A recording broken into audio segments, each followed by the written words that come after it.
Pinaplano ng Department of Information and Communications Technology na amyandahan ang SIM Registration Act. Nais ng ahensya na limitahan ang SIM na maaaring iparehistro ng isang individual. Sa ngayon kasi, pangamba ng ilang mambabatas na nakakapagpapatuloy pa rin ang mga scammer na mag-send ng spam messages sa mga biktima. Ang kabuuan ng detalye ng report mula kay Judy Ann Placedes.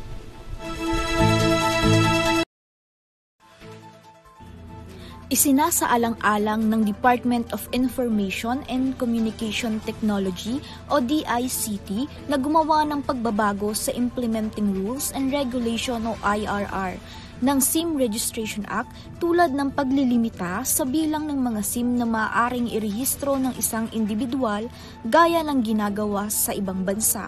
Sa isang media forum noong Miyerkules, sinabi ni Information and Communication Secretary Ivan Uy na may mga bansang naglalagay ng limitasyon sa pagrehistro ng SIM cards. Ayon sa mga residente, 2 o higit pang mga SIM ang ginagamit nila. Ginagamit ang isang SIM para sa komunikasyon sa kanilang pamilya at para sa trabaho ang isa namang SIM.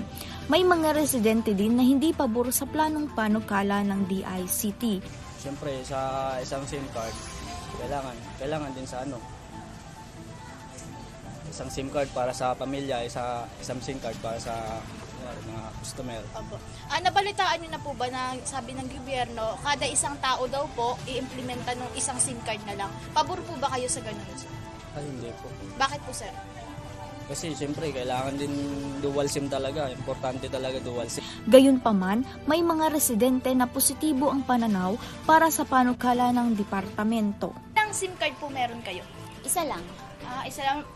Nabalitaan niyo na po ba na ipapa-implementa ng gobyerno na isang SIM card lang kada tao? Pabor po ba kayo sa ganun? Para sa akin, mas mainam yun. Kasi para may rin tayo, privacy, di ba? Dahil marami nga nagkalat na mga scammer. So, para mapoprotektahan yung privacy natin. Sa ngayon, 1 o 2 SIM card na ang nairirehistro ng mga SIM card user. Mahigit 113 million na SIM card ang naparehistro. Ito ay mula July 30 matapos ang grace period na ibinigay sa pagpaparehistro ng kanilang mga SIM cards sa bansa. Para sa EuroTV News, Judy Ann Placedes sumasaludo sa bawat Pilipino.